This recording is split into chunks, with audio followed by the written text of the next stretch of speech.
Bitwit's coverage of CES 2017 is brought to you by Fractal Design, MSI, and CableMod. Check out the links in the description below, or never game above 60 Hz again. All right, guys, we are now at the EVGA booth checking out their new case, the DG-7. Now, if you guys are familiar with the DG-8, it was about 30 times larger than this case, and maybe appealed to a little bit more of a niche market. This is a bit more of your standard tower. It's a mid-tower, fits a full ATX motherboard, and it's got some pretty cool features on, so why don't we go ahead and check it out. First off, you've got this really nice, sleek front panel, which looks very minimalistic and stuff. You do get a side panel that is made of full tempered glass. It is tinted also, so bear that in mind. If you're putting any LEDs in here, they will be muted just a tad.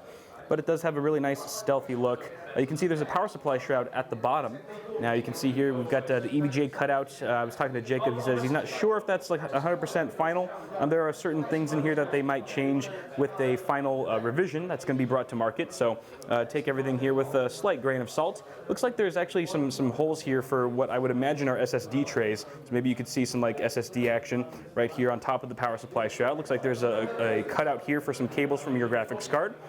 They said that these are going to be grommeted, so that's a really good sign. I was about to say, like, whoa, no grommets, because we are looking at about anywhere from $100 to $150 for this case, so that's good that they are going to be including rubber grommets at that price point. Let me go ahead and turn the case on its side here so we can take a look at radiator support. This will open up a little bit more lighting for you guys to see what's going on here. So at the top, you get, looks like a 240, at least a 240. Might even be able to do a 360 up there, but they, again, they're still working with a final version. This is just a prototype. And we've also got what looks to be a 240 at the front of the case. There's plenty of space here for a thicker radiator if you did want to do some serious liquid cooling. So that is good to see. And on a final note, we were kind of having a controversial debate on this. There's going to be a DG-7, or at least one of the models that they have here has a big DG-7 piece of branding on the front of the side panel there, and they were kind of debating like whether or not you guys would find that interesting or cool or distracting or ugly. So let me know in the comments down below what you think of that and of this case overall. Let's go ahead and see what else they got here.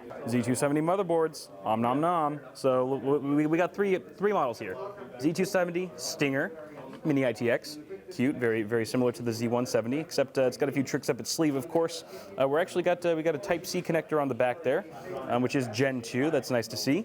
Also, this kind of has the triple threat design that I was talking about earlier in one of the other CES videos, where for a Mini ITX board, it's got the color neutral theme going on, where you can pretty much match it with any other color to your heart's content. You've also got M.2 on the back now. That's one thing that was lacking from the last generation of Stinger boards, was no M.2, unfortunately. But now you can see we've got one NVMe slot right there on the back of the board. And thirdly, you've got Wi-Fi. So it's built-in Wi-Fi module unit right there, allowing you to kind of take this anywhere you want and pretty much connect to any network, so to speak, that you would trust, of course. But a pretty nice little board in a $199 package. You guys let me know what you think of that price point. Moving on, we have the Z270 for the Win K. You can see here we've got a very nice all-black aesthetic design, very similar to the Stinger. And actually, Jacob from EVGA said that there's not going to be any RGB LEDs on these boards, which some of you will hate and others of you will surely rejoice with glee, because after seeing what CES so far this year has to offer,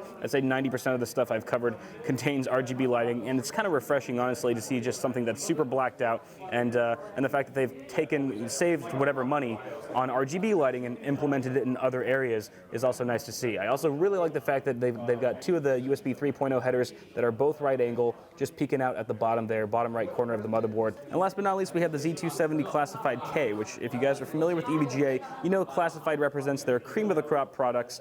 Pretty much no stone left unturned here, so you got pretty much full feature set. You got, of course, USB 3.1 Gen 2 Type-C on the back there, and pretty much just a full-featured board. Again, Z270 is going to be excellent for overclocking. Out of all the boards here, you probably get the highest frequencies on the Classified K for sure. What is this? EVGA has AIOs now. Jesus, they actually have a lot of them too. This is pretty sweet. So I guess we'll start off over here and work our way down. This is pretty much a 240 millimeter AIO.